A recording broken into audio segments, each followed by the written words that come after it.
This is the discussion video for Chapter 1, Paragraph 10 of George Orwell's 1984.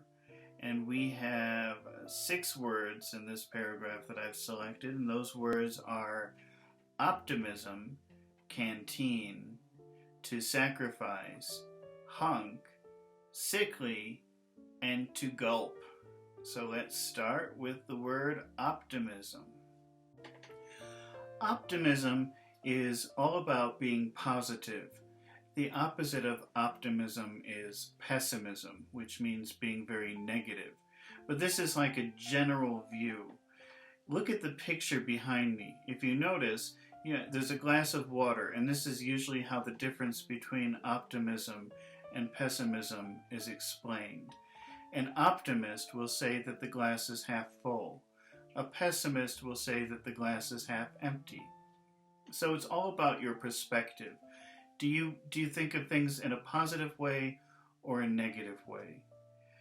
If you remember, back in paragraph 3, we talked about the word sanguine, which meant to always have this, to have a positive outlook, to have a positive attitude, even in negative circumstances. That's a very optimistic way to do things, to always think very positively, even when you have a lot of problems that you're facing. In paragraph 10, it says Winston turned around abruptly, which means quickly. He had set his features into the expression of quiet optimism, which it is always advisable to wear when facing the telescreen. So remember, the telescreen can see what you're doing.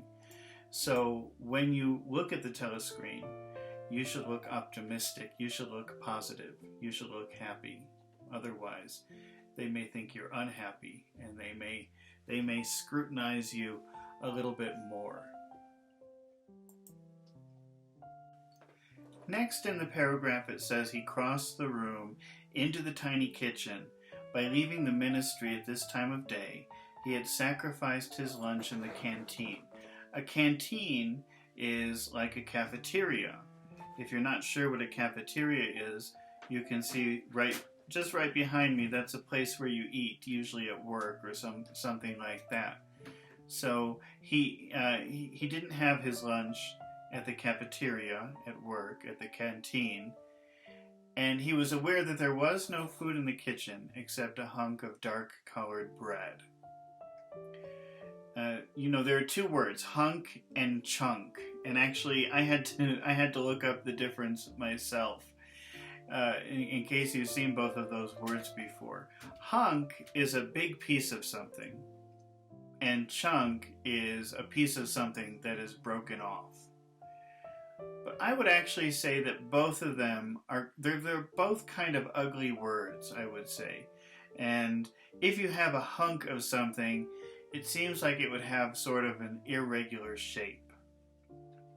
So when I hear hunk of bread, because he could have said slice of bread, but that would be nice and pretty and neat. He chose to use the word hunk of bread, so I picture an irregular shape, something not very attractive to look at. Just like you can see in this picture the difference between a hunk of chocolate and a piece of chocolate. The hunk is an irregular shape. That's my opinion. It doesn't say that in the definition. That's how it sounds. It's not a very attractive word. Hunk. A hunk of bread. In that same sentence where they're talking about the hunk of bread, it says that by leaving the ministry at this time of day, he had sacrificed his lunch in the canteen. And the word sacrifice means to abandon something or give up something, either out of love or, this is actually is abandon something valuable, abandon something important, give up something important, either out of love or because you're hoping to get something else. So having lunch is important, obviously, for Winston, but he abandoned that. He gave that up so that he could go home. So there must be a reason why he gave up something so valuable like lunch. so that he could use that time to go home. So he sacrificed his lunch. He didn't eat lunch. It's important to him, but it was more important for him to go home for some reason.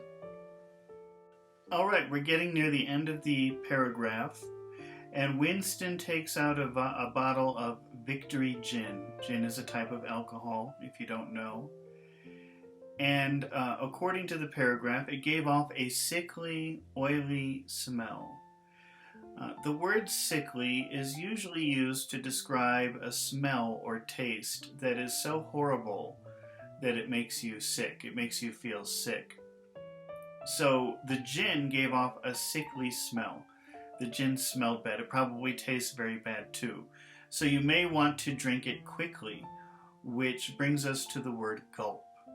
It gave off a sickly, oily smell as of Chinese rice spirit. Winston poured out nearly a teacup full, nerved himself for a shock, and gulped it down like a dose of medicine. The word gulp is really like a sound. Gulp, gulp, gulp. That's the sound of liquid. And gulp is when you drink something in a very big quantity or very quickly. That's a gulp. All right, that is the end of paragraph 10.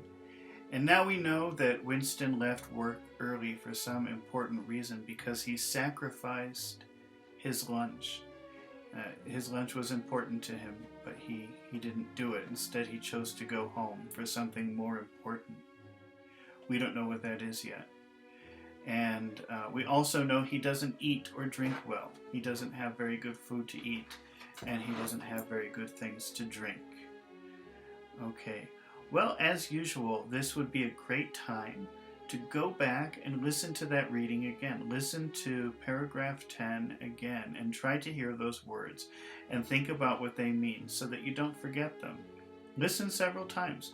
Listen to this discussion about the paragraph several times. And if you like this video, please press the like button. And if you want to see more videos like that, the best way to let me know, the best way to show me is to subscribe. Then I know you appreciate these videos and they're helping you. Okay, well, until we get to paragraph 11, goodbye.